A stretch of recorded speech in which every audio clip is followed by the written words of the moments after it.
All right. How you doing? Awesome. I just had a mind-bending conversation with Michael Carpenter. That was we kind of just went and we never came to a definite conclusion.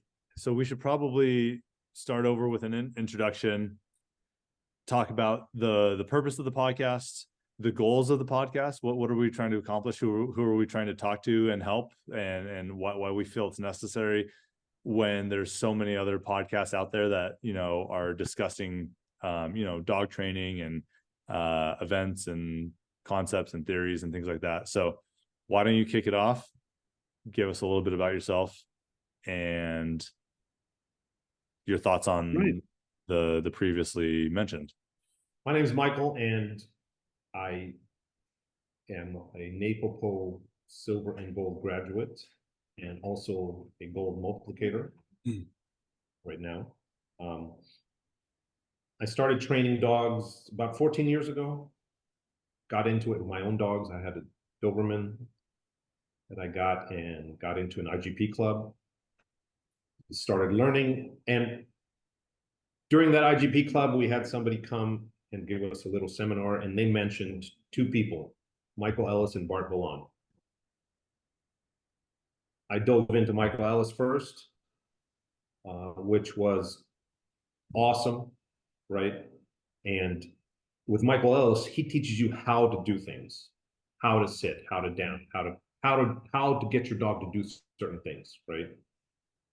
I eventually went and looked into Bart, and the difference was Bart, he didn't teach you how to do things necessarily. He told you how to make your dog better and how to understand your dog, right? How do you make your dog run faster? How do you make your dog sit faster? How do you make your dog more motivated to do these things? So I think they kind of both went, learning both kind of put it all together, right? And it's more in depth than that, but I just kept learning more and more and more and more, and I got interested. And eventually, as with people that learn about something, right, Yeah. it became it was a hobby, as we say, and then became a jobby, as Bart would say, and then it became a Job. job, right? Now I'm a full-time dog trainer, uh, level 3 canine, Awesome. and met some awesome people through that. Met you. We've hung out, we've trained, done, spoken a lot, gone to the schools together, and now we're doing this podcast. Yeah. Yeah, it's awesome. What It's been about you? awesome. Yeah, I similar time frame. I got into actual, like, what I would describe as like legitimate dog training, not like me trying to, like, blow a whistle at my dog and expect him to understand what I meant. But I got into dogs about 12 years ago. And from there, I had a background. I grew up competing, I was athletic, played sports.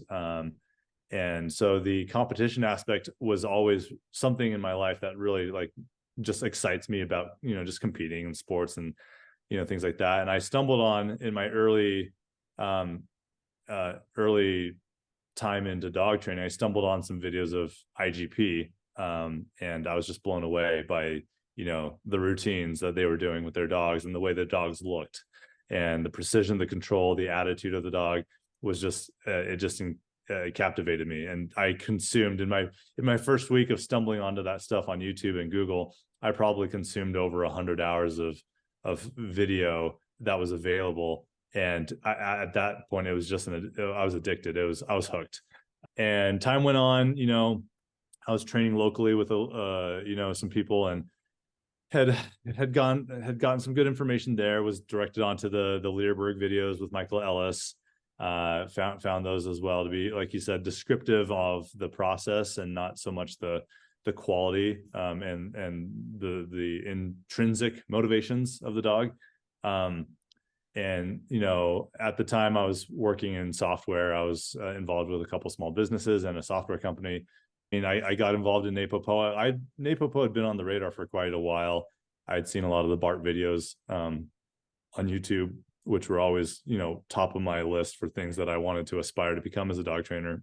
But it wasn't until 2019 when the school really was on my radar, and I was able to make things happen, and went through and became a gold graduate, and have since been teaching NePoPo. I've implemented it into my dog businesses, and it's been, you know, a very effective way for me to find success in the dog world. So that's what brought us here, and again introduced me to you through that community. The NePoPo community has been very it's been a valuable asset. You know, it's a global platform for people to connect and support each other. There's a lot of people all over the country. I met some amazing friends through it, so it's been fun. Did you ever get to go to a seminar with Bart, or did you just go to the school? No, so I knew he was touring. He was doing seminars in Florida.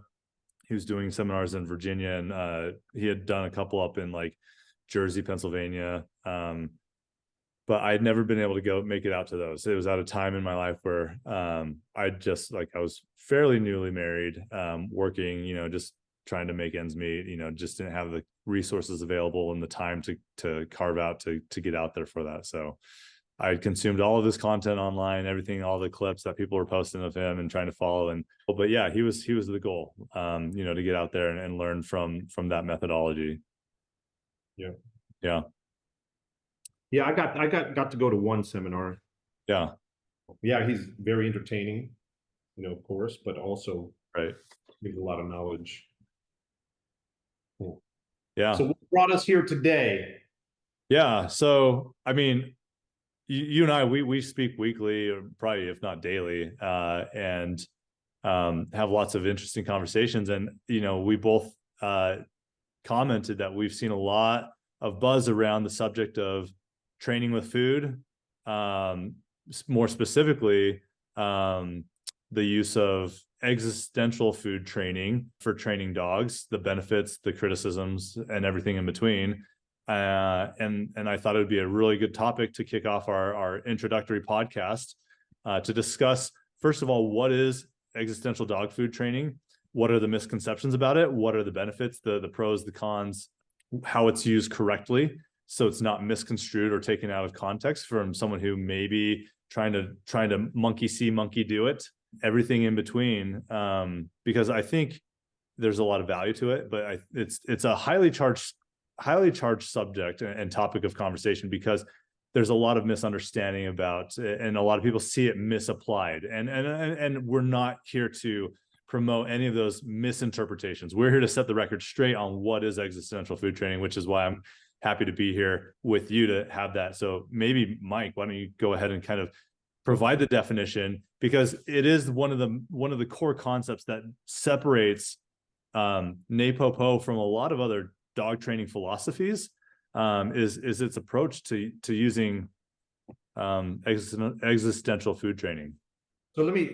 So as far as that term, existential food, right, or existential food training, did you ever hear of that before NePoPo or outside of NePoPo? No, I mean, the only type, I mean, you hear about food training or treat-based training or reward training, but you never hear, it was never the moniker existential food training. I hadn't heard about that until I had discovered people practicing NePoPo. Yeah. Yeah, neither had I, you know, you'd heard about using food or whatever, but a lot of it was not even about using their, we'll get into the definition in a second, but using their food to train. But it was like you were using treats to train. Yeah. Right. For the most part is what I'd heard. Yeah. But so I did hear it first with NePoPo. And when you first hear of existential food training, right? I mean, the simple definition is that you use the dog's daily caloric need for training, right? So they eat 100 kibbles a day. You're going to use 100 kibbles during their training, right? They're not going to get more or less. And it's just going to be that, just enough to satisfy their hunger or their need for food, and not more, right? And to add to that, it's not that you're the amount is the required amount, like that they need to maintain a healthy weight without diminishing their weight or their quality of health or their status. It's like, what is their and every dog's going to be different, right? They're all going to have different caloric requirements. You know, a mastiff might have like, you know, or a dog, an athletic dog like, you know, the Michael Phelps of the dog world might require a 10,000 calorie diet per day, whereas like a smaller toy dog might only need like 500 calories in its day, you know. And we're not saying taking it beneath that so that it can't subsist and stay at its ideal set point for weight and health. We're using the ideal point, the ideal amount of food that keeps it at its set point or the ideal weight, right? Without being excessive and weight gaining on the dog or diminishing the weight of the dog. I think that's an important clarification. The key there for what you said is health, Right? right? It's to keep them at their best, like health wise. Right. Yeah. Which I think that's where some of the mistakes come in with people that first think of existential food, you know, is that they keep the dog at a caloric deficit. Yes. And that's a misconstrued ideology that when people think of, oh, NePoPo's using existential food, we keep them at a deficit. No, we don't. We give them the allotted calories and make that available to them for their day and for training purposes. Yeah, exactly. So do you have any examples that you can give us, like of existential feeding? Right? How would you use it? Yeah. So, I mean, it can be like at any time of the day, the dog only earns the food opportunity through working for the food in a like a, call it, it's not like quid pro quo is a bad way to name it, but there's an exchange, there's something, there's some work, there's an ethic involved in exchange for the food, which is a natural concept to the dog, right? Yeah, I mean, dogs are domesticated. I understand that. I'm not trying to get into a conversation that we're having wild animals in our house, but like they are predators, and they do have those drives that come from animals in the wild, foxes, coyotes, wolves, things like that. And there's no free meal in the wild, right? Like, and I first heard this from Bart, you know, but animals are only overweight in the hands of a human, you know, and in the wild, they only take what they need to survive and they move on, because if they linger too long, there's a risk of another wolf pack coming after their quarry or the prey that they've dominant, like they've taken. So they need to eat what they need, and then they move on and they take to hiding shelter or to migration or whatever it is. So when it pertains to the existential food training, you're taking the opportunity. You say, you know, again, like you said, if the dog's got 100 kibbles and maybe they're big size pieces of kibble or meatballs, right? And that's what they need for throughout their day, then they earn their food through training and training opportunities. And you use the value of the intrinsic food, right? The food is a unconditioned reinforcer. There's no need for you to teach the dog that this is valuable in its life. It automatically has, the money is strong, you know. And not only that, but the dogs will hunt for food, right? Or they'll hunt for behaviors that cause them to get food. Correct. And I think that's key in the whole thing with existential food, is that dog wants to get the food. Yeah. Will figure out a way to get it. Right. And in that construct, the dog is thinking creatively. They're not just some robot or a drone that just sits there. It's 8 o'clock, you know, open my mouth and let mama bird feed baby bird, right? Like there's no thinking. There's really a lot that you can get from existential food training, because the dog becomes, they become independent. You can overcome some insecurities, right? But even there with the birds, right? The birds are learning how to get the food, because what happens after the first time that the mother bird comes back, right? As soon as they know the mother bird came back, they start opening their mouths. Correct. It was right? conditioned behavior. They learned, it was a learned behavior. But nobody taught them. They did it because they learned that that's how they get their food. Right. Right. So is it cruel for the mother bird to want the baby bird to open their mouth to give their food? I mean, that's kind of reaching there, but Right. it goes to like, I think how people talk about existential food, where it's not a good thing, you know? Yeah. And again, it's like, are we training animals? Are dogs still animals, or are they children? Have they graduated and evolved into children status where they have rights and, like, I mean, like, I love, like, I don't think there's any question about you or I, like, we love our dogs, right? And people who practice modern dog training principles, NePoPo, the idea is, I mean, it's done out of love. It's not that, like, using existential food training makes you any less caring towards your animals. In fact, I think you set them up for a better life. Yeah.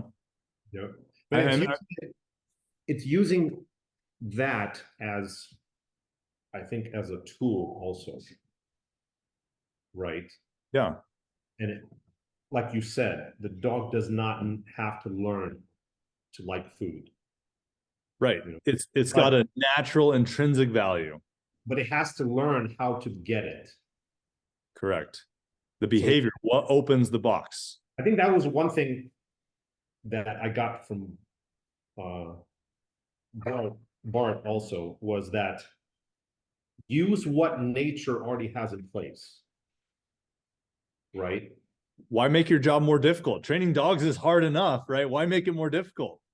Which is that, when you capture something that the dog is already doing, and then you bust out the food and give it to him, now the dog's like, oh, okay, I did this thing, and my person gave me food, Right. right? And that's the thing. I think if the dog has been satiated with food, they've had all their food, right? Let's not talk about like certain dogs, like labs, or dogs that'll eat all day long, no matter how much food you give them. Right. But the motivation to hunt goes down with the more food that they get in their belly. Right. Right. Or the hunger pangs. If there aren't any hunger pangs, the dogs are going to do whatever. Right. They're just going to mill around and sniff stuff. But if hunger pangs start, now they're going to be like, oh, I need to hunt for that food. And that's where it comes to existential food. When you use their daily meal throughout the day, and this is the other important part, is the dog should not know when it's going to eat. Right? It should not know when it's going to eat, and it should not know how much it's going to get. Because then you create a pattern, and the dog will only work for those patterns. Right. Right? I mean, it harkens back to their counterparts in the wild, like nature. Like, there's no free meal in the wild. There's no bunnies jump into the mouth of the wolf. Like, if the wolf doesn't hunt, if he's not sniffing, if his nose doesn't work correctly, if he's not fast enough, he's going to go hungry. Right. Yeah. That's how surviving takes place. Like, nature is a very cruel, like, it's a cruel environment. Yep. And that's where I think Bart had said about, if you miss that meal because you weren't good enough or you weren't fast enough, right, or you didn't concentrate, later it'll bring concentration. Right. That little this thing will be like, okay, let me concentrate better. Let me make this task happen so I can be sure to get my meal this time. So I've got a question for you. A lot of people who criticize the idea or notion of existential dog food training, they say it's cruel, but so you're talking some of the benefits become concentration, problem solving, right? Why would people be against that though? Like, if those are the benefits of existential food training, why are people so against that, right? I think it comes down to how they, I think they look at their dogs as not as dogs, right? But they start putting, like you said, they start putting human qualities on their dogs. Whereas the dog is more simple. I mean, there's a lot of stuff, that we can talk about as far as emotions and things, but the dog is pretty simple. They will go after whatever gets in the food.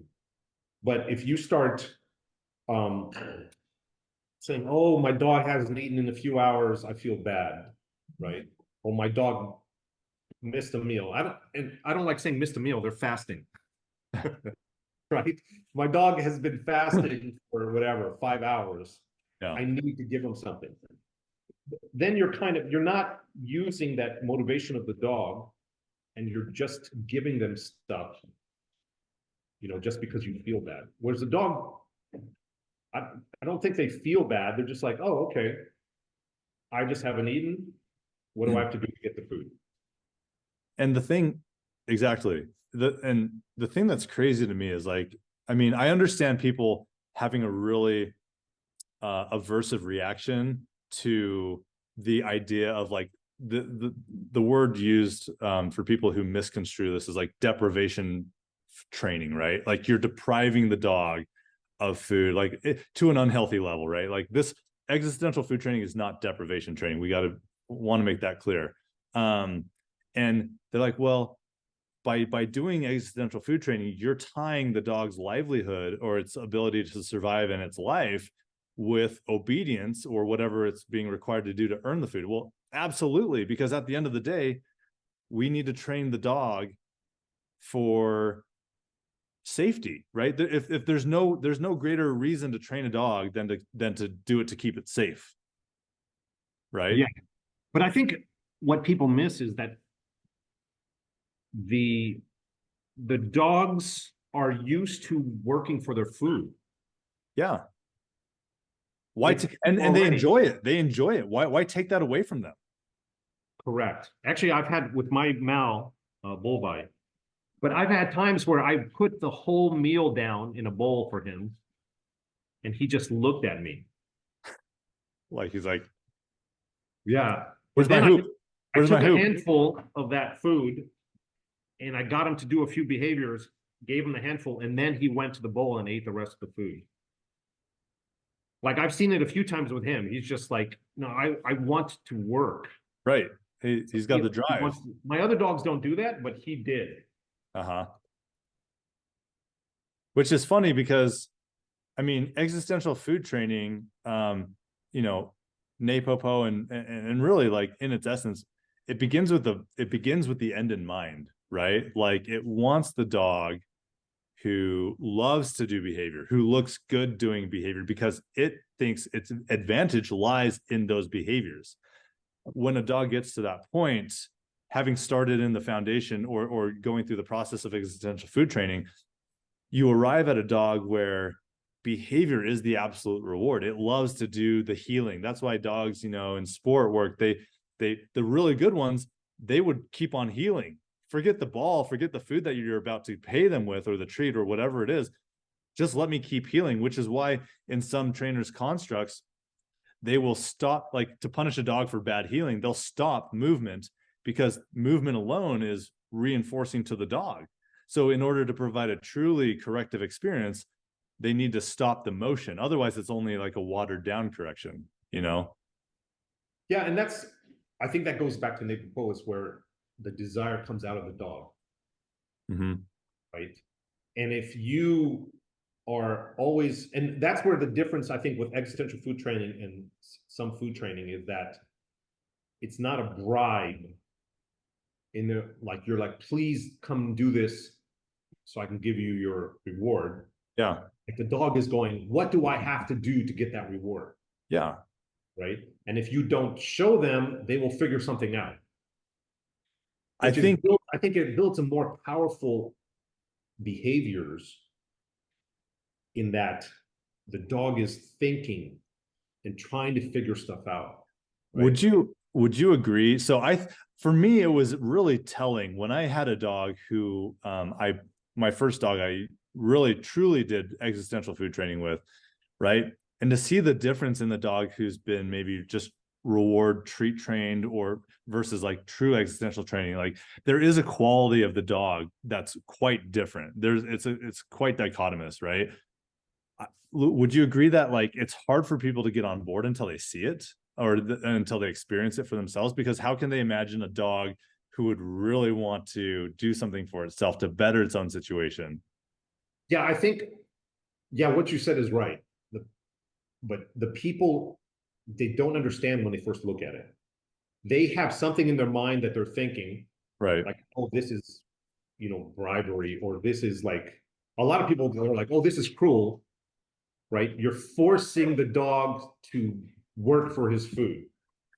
But someone who I'm not talking about people who might not understand. I'm talking about people who see it and then understand it. Like it really almost does take the experience of that before you kind of let it like click. Before, I mean, at least it did for me, right? Yeah, yeah, I see what you're saying. Exactly. Yeah, it's the dog is more, I think it's about motivation, right? I think that motivation builds even more when you're using that. And you know, I mean, another criticism to continue the conversation about this and to kind of debunk the myth, right? Like myth busting here. Let's call it the myth busting segment on our podcast. But is they say that you can't play, like training with food is not fun for the dog, or it's not like existential food training keeps the dog in a fear state of mind. Like, dude, Yeah. I don't know about you, but like, a lot of people use like chase and catch. Like they'll mark the behavior, toss the food, and the dog learns to love the food or the food chase, right? They get like addicted to the hunt. And that could be a game in and of itself. It's not just a simple delivery. There's a million ways to deliver the food in existential food training that can make it fun for the dog. Correct. And I think that goes to where the purpose of existential food training and how you use it, right? You don't come out and not feed your dog and wait till it's hungry and then start training necessarily. What you do is you give your dog an opportunity for that food. And if he does whatever, or if whatever you're working on in that moment, if he does it, he gets his food. If he doesn't, he misses his chance at that meal. Right. The opportunity is no longer. Is no longer. And then you come back. And I think that's where it builds the concentration and motivation. And again, people seeing that would probably say, well, well, that's not fair to the dog, right? Like, but who are we to say the dog should be hungry when I present it with food? Like, sometimes someone offers me something, hey, do you want to drink? No, I'm good. Like, I don't need anything, right? But when I need it and someone's like selling me a $5 can of water, it's like, okay, yeah, I'll shell out for that because I want it. And now I'm being active, right? Yes. And I think that's where the a lot of people have said this, but they said you don't train your dog unless it wants what you have. Right? And with that, your dog wants what you have. Right. It's not that you just fed him an hour ago and then you come out and try to give him treats. And he's like, you know what? I don't care. Which goes to like when you feed on a schedule, the dogs know that schedule. They True. know if I don't do anything right now and I don't get those treats at 5 p.m., I'm going to eat. Right. In the back of the mind, that's in there. They know the pattern. Yeah. And that's why the expectation is there to get food at 5 p.m. And that's why they'll blow you off when you try to use food for the behavior. You're bribing or baiting or prompting, any of these common words that are used for that type of incentivization. And what do people say? They go, oh, if your dog is not motivated, come back later, right? Just put him away and come back. Yeah. But then what happens is now you're probably closer to the time of feeding, so the dog is starting to get hungry. And now you bring out the treats, and now they're motivated. And it's not that they were motivated for the treats, it's motivated because they're a little bit hungrier. Right? Sure.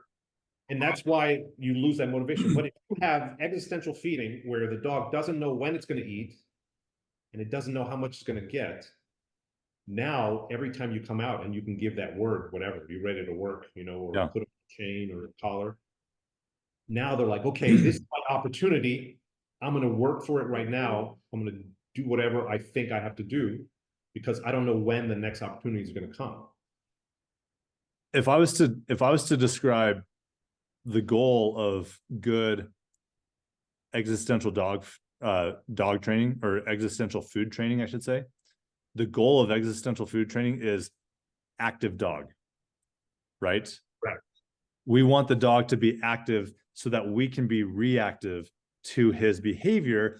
And in that construct, we can shape the dog or guide the dog to doing the behaviors we find desirable. But not active because it's starving. No. Active because it knows it has to be active to get that food, to access that food. He understands that that's what starts the game. Yep. And that's where, would you say that's where the understanding is lost from people when they just hear the term and not being like defined for them, or, told more in depth of how it is. But when they just hear existential food training, yeah, I think that's where the breakdown is. Right? It has an ominous connotation, existential. Like, it's not like we're trying to kill our dogs by training them with existential food. It's about the mindset of the dog. It's like, hey, I need to be active, right? I need to do this, that, and the other. But when people hear the word existential food, they think the lack or the missed opportunity causes the dog a life or death situation. And it's not that. Well, let me say this, because like our dogs are kind of like, I've heard it before. What do they say? Like feast or famine, or like if they say they were to catch a deer, they would eat, and then 5 days later they might catch another deer, right? Or another animal, right? Yeah. So if our dog, in our domesticated dog, if they need 100 kibbles a day to sustain their health, to be healthy, not overweight, not underweight. Oh, my little dog is hungry, speaking of. But if they need those, say they need 100 calories a day. So in a week they need 700, I mean, not calories, 100 kibbles a day. So in the week they need 700 kibbles to maintain that status, right? 700 kibbles. Yeah. A dog is designed to eat the 700 kibbles on one day, on a Monday, and then next Monday eat the 700 kibbles. They can sustain that way, right? They don't have to eat divided by 7 days, So if you had 100 kibbles each day, Monday and Tuesday, and you fed them 50 kibbles today and 150 tomorrow, the dog is built, wouldn't you say, to live like that? Going back to their close counterparts, and they don't even have to be close counterparts. If the dog was to get lost, say you were separated from your dog, or he got lost in the mountains or the wilderness, would he eat regularly every day? No. Would he still survive? Yes. Right. Most dogs would. And dogs on the reservations in America, they prove that, right? And most of the time they're really well fed, and like they've found ways to the opposite, I think. too much fed, right? Yep. Yeah. Because people feel bad for them, so they give them. Yeah. It's not good food either. It's junk food. And here's the other thing that like the critics of, and again, I'm not saying it's not like it's the people that hate on this without knowing. That's the part that really is like disappointing, because like, there's like, I don't care if you like to, train your dog with play, that's fine, or to use frisbees, toys, or other types of like praise, other types of reinforcement, or motivational things to motivate your dog to do a behavior, that's fine. But if you throw out the idea of using food for training altogether, you lose the opportunity to teach the dog in a very different state of mind. The hunger drive allows for different learning than a dog looking to play. Like I have, and the type of dogs that we own, you bring a ball or a tug out, like it's like you say sit, they hear ball, right? They're not computing the simplest of things. So being able to use food allows you to tap into a more detail-oriented mindset where they can calculate the specific nuances of what you want them to do when you're training specific and complex behaviors, right? Now, when you want to add power to that, layer a new value reward or a different or a toy reward to bring in more power once that structure and infrastructure has been taught. But like trying to go teach a complex behavior from the ground up using a high value toy, I mean, sure, there's some people who can probably get away with it, but like overall, most people are going to be banging their heads against the wall trying to do that. You know what I'm saying? Especially, like you said, if it's precision. Yeah. Right? Precision is very difficult if you're trying to use that highly motivating toy to teach for the first time. Right. But if you can teach with one kibble, now the dog can think. They're not in that high state of arousal, like you said. Yeah. So now they can think about what you're trying to get them to do. And not only that, once they eat the kibble, you can immediately go to the next one. Right. It's multiple repetitions. And with toy, like, you know, if you use a ball for everything, right, or a tug, a frisbee, whatever you have, a wedge, and you use that, maybe the dog, you get him into the car. Oh, good boy, here's your ball, right? You give him the ball for getting into their car, right? Well, if you're going to expect that dog to work for the ball on the field doing complicated behaviors, why would he have more value to work doing complex behaviors when he can just jump into the car, jump out of the car, and you give him his ball in the first place? You've devalued the number one valuable toy. So the economy of supply of different, of a variety of different reinforcers is very important. But, and so that, again, it kind of boggles my mind when you would just altogether cast away the opportunity to train with food, because you lose so much power and ability to troubleshoot difficult problems or complex behaviors with precision. Yep. And it's the precision. Also, like you mentioned before, and that's why NePoPo uses it, I believe, is that the motivation is different, right? Because if the dog is hunting, and hunting is very important for dogs, right? Yeah. If the dog is hunting for what will get them their next meal, that motivation is coming out of them. Right. Right? You're not forcing them, you're not trying to coerce them into doing stuff. You're just giving them the opportunity, saying, here's a food, figure out what you have to do. And that's why with NePoPo, using that, it makes the dog so much more powerful in my, like, from what I've seen. Like, a lot of people are going to say, no, it doesn't, but I think it's, when used correctly, it creates that very high motivation, drive, and for not just for making behaviors happen, but for other things. Yeah, I agree. So here's the other thing. Another thing to think about is, sorry, I'm getting tangled up here.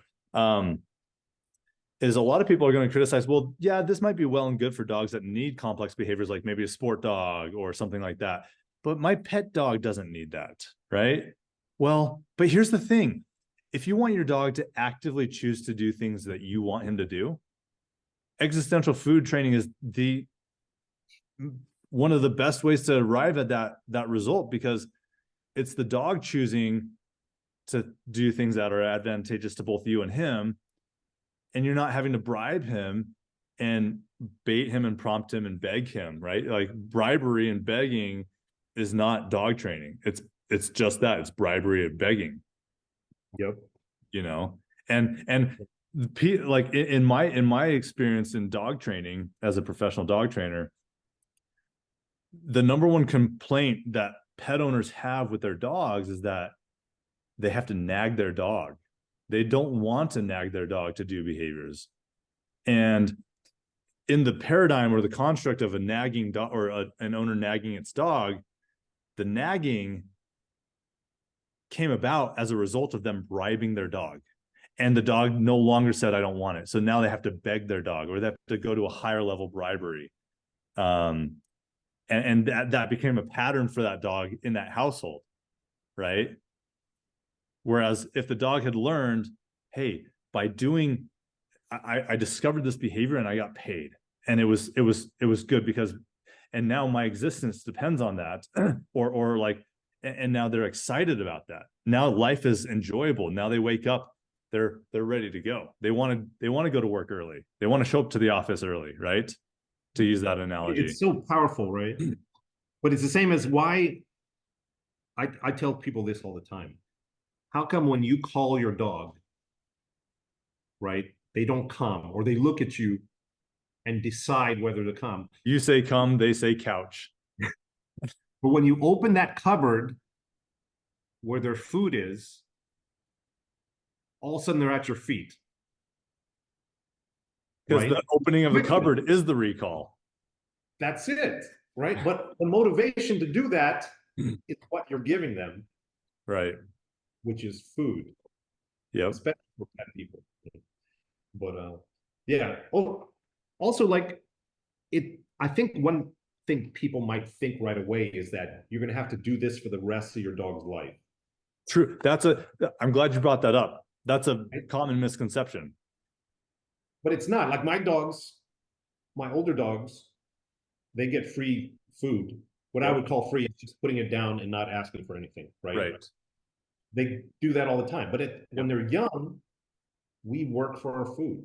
Because you've set the precedence. When you set it there, you can go back to it and it still works for you. It's still effective, right? But if you, again, we can get into more of these definitions now, but if you popone the dog, where the dog has only ever experienced the bribery, the free food, the free access to the things it wants, and then you don't have that, then its experience is shattered. Its life is crumbling down around it. You've taken it out of Maslow 5, the pyramid of hierarchical needs, and thrown it down into Maslow 1, and now it's just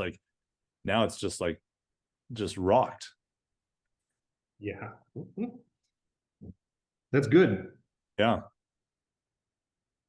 What do you think? I think what you brought up about the sorry, what did you just say? What was your point that you just brought up? You don't have to do it for the rest of your life. Yes. Oh yeah. I was going to add to that yes, you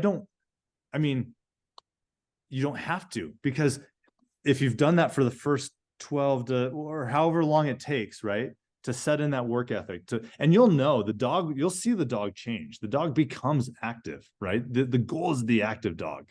Once the dog becomes active, you don't have to do that. If you've done it well, it'll stick, I should say. Correct. And if you go back to it, it never hurts. It's like, it's like the musician, right? You play your scales and arpeggios, you learn your strum patterns on the guitar, your beat, your patterns on the drums. And you learn those rules, but eventually, like when you start playing like professional jazz music, like jazz musicians, they learn the rules so that they can break them. Jazz music is all about breaking the rules at the appropriate time, right? Yeah. But you have to know the rules. But yes, you have to know the rules before you can break them. And then going back to the basics, it never hurts you. Going back and doing your scales and arpeggios, your drum patterns or strumming patterns. It's never like, it's people like they almost insult themselves thinking, why would I do that? It doesn't hurt. It doesn't take away from what your dog is doing. So it never hurts to go back and do the basics. Yep. Going back and doing a couple weeks of existential food training for a dog that's 3, 4, 5 years old isn't going to turn his life upside down, because he has an understanding of, okay, what do I do in this situation? Yeah. If you've done that before. If you haven't, it takes, like I know with my dog. That's what I'm saying. Some other dog. Yeah. But if you haven't, it takes, if you want to switch over. Yes. It's going to take, 3, 4, 5, 6 days before your dog realizes that 5 p.m., 5 a.m. meal isn't coming. And I would say, depending on I'm not talking about not feed your dog for 5 or 6 days. I mean that if your dog has already had all his 100 kibbles for the day, come 5 p.m. where you normally would feed him, he's going to act like he hasn't eaten. Right. Even though he's had everything. Until they figure out that pattern is no longer the same, they're going to still act like they're starving when it comes to 5 p.m. No matter how much food you've given them.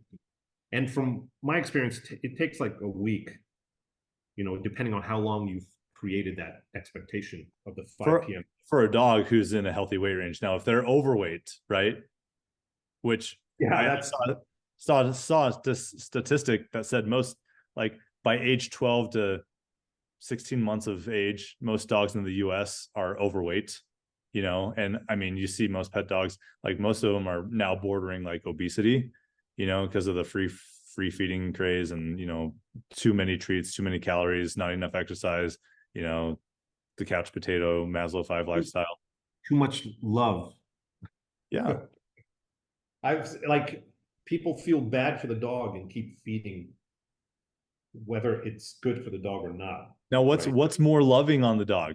Like feeding him till he's obese and giving him the risk of hip and elbow dysplasia, venereal disease, you know, arthritis, joint problems, or making him work a little bit so that he's a healthy weight and encouraging active behaviors so that you are on the same page and you're in alignment for what you want him to do and what he wants to do. Yes. It's like why is that even a point of contention? Correct. It's interesting.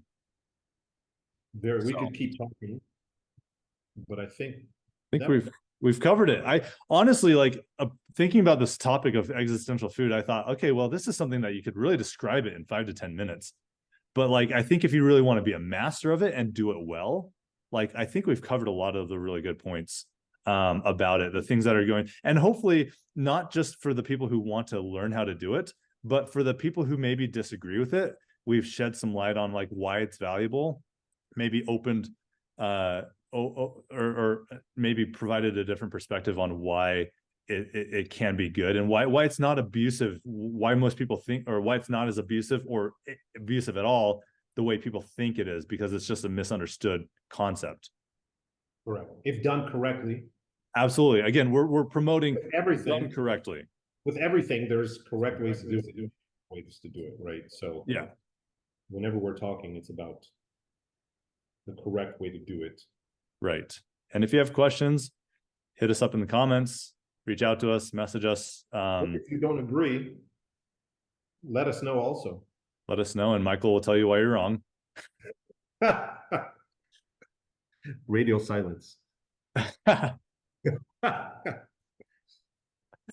So yeah, I'm looking forward to seeing how people comment and their thoughts. This will be good. And let us know, like, we have a list of ideas that we would like to continue. Like, we feel like there's a list of, we've compiled a list of ideas of things that we feel have been maybe underrepresented in conversation and forums about training concepts and theories and methods. If there's something that you're interested in, let us know. A lot of this, like we said, we both have our roots in NePoPo. You know, we're experienced there and growing and looking to just supplement the modern dog training experience for people as they're looking for other ways to solve problems in their life, right? Whether it's a pet dog, a sport dog, you know, a working dog of some capacity, like, you know, we're hoping to provide. I'm always trying to, you know, answer people's questions and help out whenever possible. Yeah. It doesn't matter from behaviors to obedience to, you know, problems, anything. Yep. Especially sports stuff. What was that? Especially sports stuff. Sports stuff, yeah. Yeah. If you guys want any IGPs, especially go to Jason. Oh, well, we have a school. So like in wrap here, like we've got a couple events coming up. We've got our joint gold school that we're co-instructing. That's, you know, me coming down to you, leaving the blizzard of Utah to come down to Las Vegas. Excited for some sunnier weather. We've got some students we're really excited to work with, some of their dogs. We're going to be diving deep into NePoPo applications, scent work, the classical exercises for NePoPo, clack, clack, unforced force fetch. You know, there's too many to name right now. Reviewing the theory of Silver School, making sure that you're a master of the concepts, the theoretical language of modern dog training. What else do you have going on right now? And before, like, anything before we get together for gold in a couple of weeks? No, nothing before then, but some other stuff the rest of this year. Nice. Hopefully, so we'll talk about that later.